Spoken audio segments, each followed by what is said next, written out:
Hi guys. तो देखिए guys, very good afternoon. पहले तो आज का जो मेरा टॉपिक होने वाला है वो इंडिया के एजुकेशन सिस्टम को लेके होने वाला है। और हो सकता है ये वीडियो काफ़ी लंबी रहे, तो आप बने रहिएगा। अगर आपको चीज़ पसंद आती है तो आप मुझे कमेंट ज़रूर कीजिएगा कि आपको टॉपिक कैसा लगा।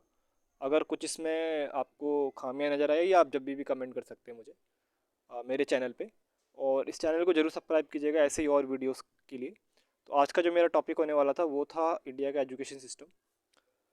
देखिए गाइस, सब इंडिया के एजुकेशन सिस्टम से प्रेरित हैं। सब जानते हैं कि एजुकेशन सिस्टम कैसा है इंडिया का। हमारा जो एजुकेशन सिस्टम है, मेन क्या है कि इसमें स्किल बेस्ड चीज़ें नहीं है। कि हम जब भी 12वीं पास करते हैं, आपने देखा होगा, तो हमें ये नहीं सिखाया जाता कि स्किल स्किल बेस कैसे वर्क, स्किल को कैसे बढ़ाया जाए। आज भी हमें कहीं ना कहीं वो आउट ऑफ सिलेबस जैसी चीज़ पढ़ाई जाती है, जिसका कहीं ना कहीं जब हम नौकरी करते हैं या फिर कमाने में आती है तो हम सोचते हैं कि हम उसका काम है ही नहीं बिल्कुल भी।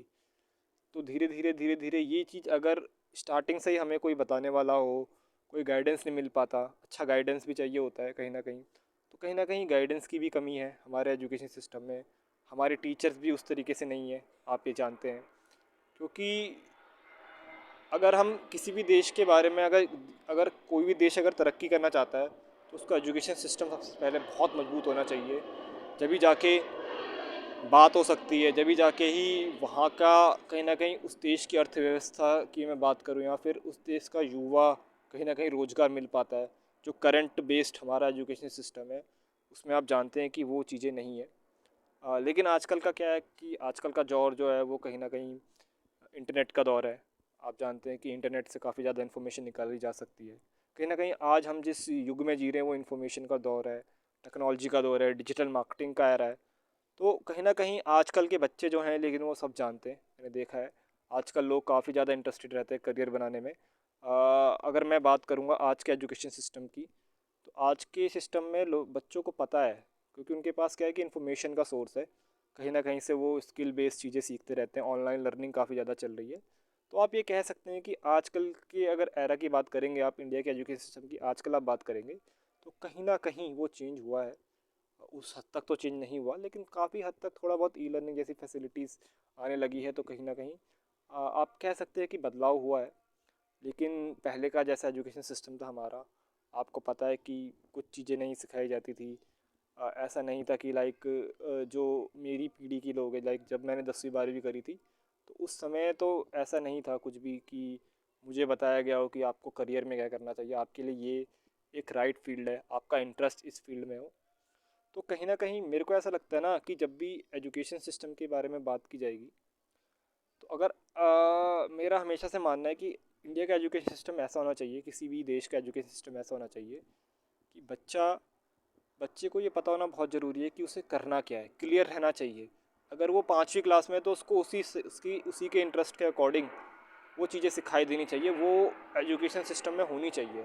अगर एक बच्चा मान लीजिए सिंगिंग डांसिंग ये चीज़ करना चाहता है, तो उसको वहीं से ही प्रेरित करना स्टार्ट करना चाहिए हमें। हमारे एजुकेशन सिस्टम में भी ये मतलब इतना दम होना चाहिए। हाँ, जो स्कूल्स हैं उनके पास कहीं ना कहीं ऐसी फैसिलिटीज़ का होना बहुत ज़रूरी है कि ऐसा एजुकेशन सिस्टम हमें तैयार करना है कि कहीं ना कहीं जो आने वाली पीढ़ी को इस योग्य बना दे कि कहीं ना कहीं उसे आने वाले टाइम में रोज़गार जैसी चीज़ के लिए भटकना ना पड़े।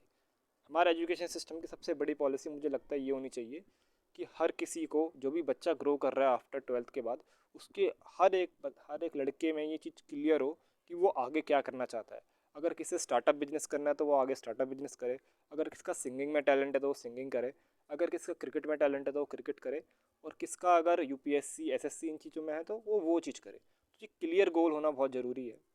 और आजकल क्या होता है, कहीं ना कहीं देखिए, बहुत सारे लोग हम प्रिपरेशन करते हैं गवर्नमेंट जॉब्स की, 4 साल 5 साल 6 साल प्रिपरेशन करते रहते हैं। तो उस बीच में क्या होता है, हमने वो 5 साल के समय को वेस्ट कर दिया। कभी होता है कि हम निकल भी पाते, कभी होता है कि हम नहीं निकल पाते।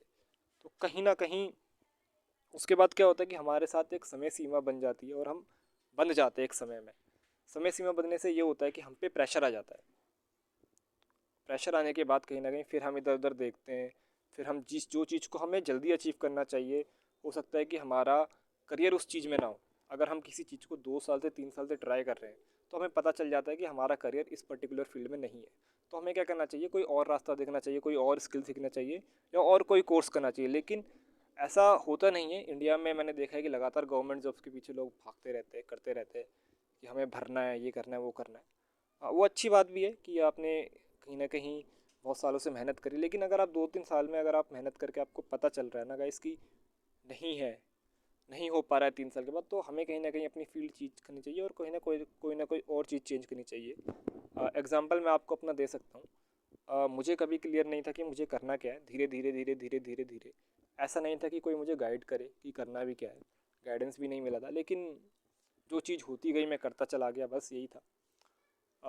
कहीं ना कहीं मैं भी, अगर आपको बताऊँ तो मैंने भी बीए कर रखा है। I am already BA from Shaheed Bhagat Singh college and I already done my masters from IGNOU university. I completed my BEd from Chaudhary Charan Singh university. तो कहीं ना कहीं मैंने भी फिर अपना यूट्यूब चैनल स्टार्ट किया और सोचा कि थोड़ा पब्लिक स्पीकिंग सीखी जाए, कहीं ना कहीं इसमें अपना करियर करियर तो नहीं लेकिन एक सीखा जाए, स्किल अच्छा है। पब्लिक स्पीकिंग अगर आ जाती है तो काफ़ी हद तक आप खुद को रिप्रेजेंट कर सकते हैं अपने सामने। और स्टार्ट किया और कोशिश करी अपने आप को डेवलप करने की, और आज भी कोशिश ही कर रहा हूँ डेवलप करने की, नई नई चीज़ें सीखने की। कोशिश करता हूँ कि ऐसे ऐसे टॉपिक्स पे वीडियो बनाने की कि जो टॉपिक लोगों की पसंद हो। तो काफ़ी कुछ सीखा अपने तरीके से। फरवरी या मार्च से स्टार्ट किया था, धीरे धीरे अभी इतना तो नहीं हुआ इस स्किल में माहिर, लेकिन हाँ धीरे धीरे आज भी सीख ही रहा हूँ, आज भी अच्छी प्रोग्रेस है। तो देखिए, मैं इंडिया के एजुकेशन सिस्टम की बात कर रहा था। देखिए क्या होता है, मैं एक और एग्जांपल के थ्रू आपको बताना चाहता हूँ। इंडिया में जो एमबीए होता है ना गाइस, देखिए उसमें क्या होता है, उसमें केस स्टडीज़ आती है। उसमें हमें केसेस को हैंडल करना होता है, केसेस आते हैं, हमें केसेस दिए जाते हैं, जैसे हम कंपनी में काम करते हैं उस हिसाब से केसेस दिए जाते हैं और उसको उसी के अकॉर्डिंग हमें आंसर्स करना होता है। सबसे बड़ा एग्जांपल मैं आपको बताता हूँ कि इंडिया का जो आपका एजुकेशन सिस्टम है कहीं ना कहीं वो केस स्टडी बेस है। जितने भी लोग एमबीए करते हैं ऑनलाइन ई लर्निंग के प्लेटफॉर्म से अगर वो देखेंगे तो केस स्टडी सिस्टम कहीं ना कहीं ये चीज़ हुई है इंट्रोड्यूस। इससे पहले क्या हुआ था कि हार्वर्ड यूनिवर्सिटी से अगर किसी ने एमबीए कर रखा है तो उनकी केस स्टडी पे 70% वो केस स्टडी पे फोकस करते थे। 70% उन्हें सिर्फ प्रैक्टिकल करने होते थे केस स्टडी पे, कि वो वहीं से तैयार कर दिया करते थे कि ऐसा, मतलब एमबीए है हार्वर्ड में कि मतलब अलग ही तरीके से उनका एक एजुकेशन सिस्टम है। फर्स्ट नंबर पे हार्वर्ड है अगर कोई एमबीए करना चाहता है तो, और सेकंड में स्टैनफोर्ड है, सेकंड यूनिवर्सिटी स्टैनफोर्ड है, जो सबसे ज़्यादा एमबीए वहाँ से होता है और सबसे ज़्यादा केस स्टडी पे वर्क किया जाता है। तो ये दो एग्जांपल हैं दो देशों के जो मैंने आपको बताया कि यहाँ पर सबसे ज़्यादा जितने भी लोग एमबीए करते हैं कहीं ना कहीं उनके अंदर वो स्किल्स पहले से ही डेवलप कर दी जाती है कि कभी भी ये कंपनी में इनको अगर ऐसे सिचुएशन हैंडल करनी पड़ेंगे तो ये कर लेंगे, क्योंकि कहीं ना कहीं उनको तैयार किया जाता है ऐसे ही। तो कहीं ना कहीं हमें ऐसा ही इंडिया में ही, इंडिया के एजुकेशन सिस्टम में कहीं ना कहीं ऐसा रिफॉर्म होना बहुत ज़रूरी है, पहली चीज़।